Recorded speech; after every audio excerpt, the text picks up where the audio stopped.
বাবা আজকাল সন্তানকে ভালোবাসে কোনগুলাকে জানেন? যে কামাই কামাই এনে দেয় তারও ভালোবাসে, তার বউরে ভালোবাসে, সন্তানকেও ভালোবাসে। আর যে কামাই না তাকে 2 পয়সার দাম দেয় না, ডান হাত তুলে দেখায়, বলো ঠিক কিনা? কোথায় ভালোবাসা? যেখানে মার ভালোবাসা, বাবার ভালোবাসা অনেক সময় আমরা রিয়েল পাচ্ছি না। কিন্তু মনে রাখবেন, এটা মাথায় বসায় রাখেন, আল্লাহ এবং নবী আপনাকে রিয়েল ভালোবাসেন, নিঃস্বার্থ ভালোবাসেন, নিঃস্বার্থ। কেমন ভালোবাসে বলি, আপনি ফজরের নামাজ না পড়লো, যিনি আপনার ফজরের নাস্তার রিজিকের ব্যবস্থা করে দেয় তিনি রব্বুল আলামিন, রব্বুল আলামিন, রব্বুল আলামিন। যিনি আপনার 1000 গুনাহ করতে দেখলো নিঃশ্বাস বন্ধ করে দেয় না, তিনি রব্বুল আলামিন।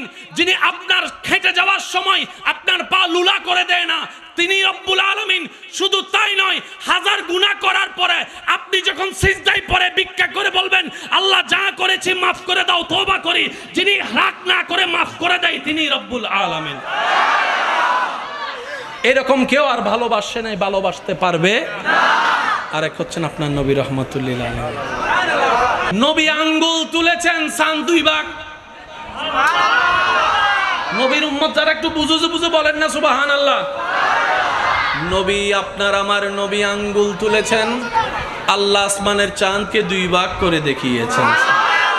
আপনার আমার নবী দোয়া করেছেন, ডুবন্ত সূর্যকে তুলে আল্লাহ আবার আসর পর্যন্ত এনে থমকে দিয়েছেন। আপনার আমার নবী রাস্তা দিয়ে হেঁটে যাচ্ছেন, পাথর পর্যন্ত নবীকে সালাতু সালাম দিচ্ছেন। আর একটু জোরে জোরে বলি না সুবহানাল্লাহ। নবী রাস্তা দিয়ে হেঁটে যাচ্ছেন, বিশাল আকারের পাহাড় উহুদ পাহাড় নবীকে সালাম দিচ্ছেন। আপনার আমার নবীকে আল্লাহ এমন শান মান আজমত ইজ্জত দান করেছেন। ইমানদার ভাইয়েরা খেয়াল করবেন, অন্য নবীদেরকে আল্লাহ বিশেষ বিশেষ কিছু পাওয়ার মুআজিজা দান করেছেন। অনেকেই কিতাবে লিখছেন, আপনার আমার নবীর যতগুলা মুআজিজা, সবগুলা মুআজিজা যদি আল্লাহ নাও দিত, চেহারাটাই ছিল অন্যতম মুআজিজা। আপনার আমার নবীর চেহারা মোবারক ছিল আল্লাহর দেওয়া একটা মুআজিজা। কেমন মুআজিজা? দুশমনও যদি দুশমনের নিয়তে হিংসার পাহাড় নিয়ে রাগটাকে কন্ট্রোল করতে না পারে, নবীর সামনে আসতেন, চেহারা মোবারক দেখার সাথে সাথে দিল গলে যেত, দিল গলে যেত, দিল গলে যেত।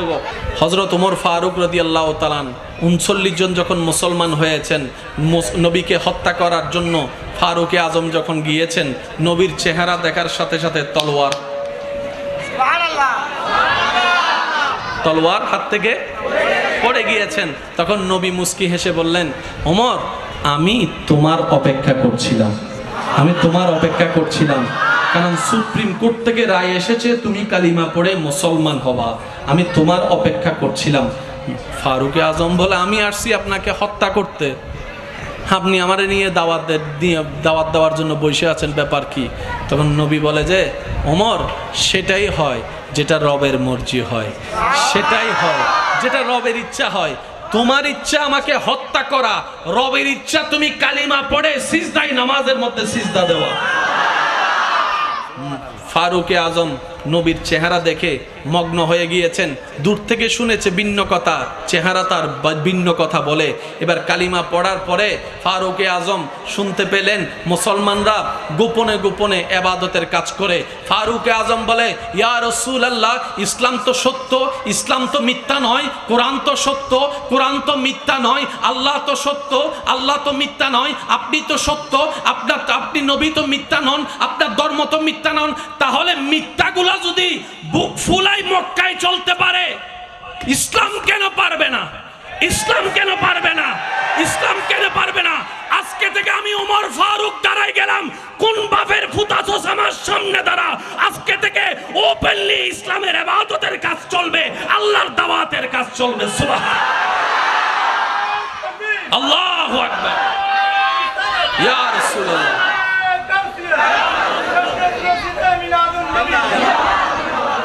আমাদের নবীর চেহারা মোবারক, একটু জোরে বলি না। কথায় আছে, কে কতটুক ভালো বুঝবো কিভাবে? উত্তরটা খুব সহজ। যার ঘরে কর্মচারী বেশি দিন থাকে, বুঝতে পারি না মনে করি, কে মানুষ হিসেবে কেমন, কতটুক ভালো কিভাবে বুঝবেন? যার ঘরে কর্মচারী বেশি দিন থাকে এবং বের হওয়ার সময় মালিকের জন্য কান্না করে। এখানে আর বাছাই যাচাই করার দরকার নাই, বুঝতে হবে মালিক পক্ষ। এখানে আর কোনো, এখানে আপনার ওই কি জানে কয়, ওই গুপ্তচর সিএডি টিএডি লাগানোর কোনো দরকার। মালিক ভালো কিনা বুঝবো কিভাবে? কর্মচারীর সাথে ব্যবহার কেমন সেটা দেখে। আপনার আমার নবীর একজন খাদেম ছিলেন, নাম হচ্ছেন হযরত আনাস রাদিয়াল্লাহু তাআলা। নামটা বলি হযরত, মাশাআল্লাহ সবাই বলি হযরত। হযরত আনাস রাদিয়াল্লাহু তাআলা বলেন, আমি দীর্ঘদিন নবীর দরবারের খাদেমগিরি করেছি, খেদমত করেছি, গোলামি করেছি। করতে চলতে বলতে অনেকের অনেক কিছু ভুল হয়ে যায়, ইচ্ছায় হয় অনিচ্ছায় হয়। আমার নবী রাহমাতুল লিল আলামিন এমন কোমল হৃদয়ের অধিকারী, জীবনে আমাকে বকা দেওয়া তো দূরের কথা, কখনো চোখ রাঙ্গাই পর্যন্ত তাকায় নাই আমার দিকে। সুবহান। তিনি হচ্ছেন আমাদের নবী রাহমাতুল লিল আলামিন। আর একটু জোরে বলি। একবার হযরত আনাস রাদিয়াল্লাহু তাআলা আনহু নবী একটা কাজে পাঠাইছেন। উনি আরো ছোট ছিলেন। বাচ্চাদের খেলা দেখে উনি ভুলে গেছে, বাচ্চাদের খেলতে দেখে উনিও বাচ্চাদের খেলার সাথে যোগ হয়ে গেছে। নবী বলে যে আসে না কেন? নবীজি বার হয়ে দেখে আনাস রাদিয়াল্লাহু তাআলা বাচ্চাদের সাথে, একটু জোরে বলেন না, বাচ্চাদের সাথে। নবী রাহমাতুল লিল আলামিন ওনার পিছে গিয়ে দাঁড়াইছেন। নবী রাহমাতুল লিল আলামিন পিছনে গিয়ে যখন দাঁড়িয়ে ওনার শরীরে হাত রাখছে, হযরত আনাস রাদিয়াল্লাহু তাআলা পিছনে ফিরে দেখে যে নবী রাহমাতুল লিল আলামিনের হঠাৎ করে মনে পড়ছে আমাকে তো কাজ ওইটা দিছিল। মনে মনে মনে ভয়, এখন না কি হয়। কারণ ওই যুগটা ছিল যে গোলামের যুগ, মারার যুগ, হত্যা করার যুগ। ওই পরিবেশটা, মানুষের মুভমেন্ট ছিল এরকম। যখন আনাস রাদিয়াল্লাহু আনহু নবীজির দিকে তাকাই ঘাবড়াই গেলেন, নবী ওনার দিকে তাকাই মুস্কি একটা হাসি দিলেন। হযরত আনাস রাদিয়াল্লাহু তাআলা বলেন, ওই মুস্কি হাসিটাই আমার দিল জয় করে নিয়েছে, ওই মুস্কি হাসিটাই আমার বিবেক জাগ্রত করে দিয়েছে, ওই মুস্কি হাসিটাই আমার খেদমত করার আশা বাড়িয়ে দিয়েছে। আওয়াজ দিয়ে বলেন, তিনি আমাদের নবী রাহমাতুল লিল আপ টু বটম, ডাইনে টু বামে সবাই বলেন নবী রাহমাতুল লিল, যার কোনো তুলনা হবেই বা কেমনে? বানানে ওয়ালা তো তুলনা করে কাউকে বানাই নাই। বানাইতো তাহলে উপমা খুঁজে পাওয়া যেত।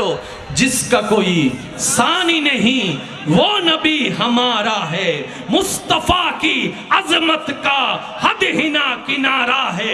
সবচাইতে অতুলনীয় নবী এটা কাদের নবী? আমাদের নবী রাহমাতুল লিল আলামিন। কষ্ট হচ্ছে না তো আপনাদের?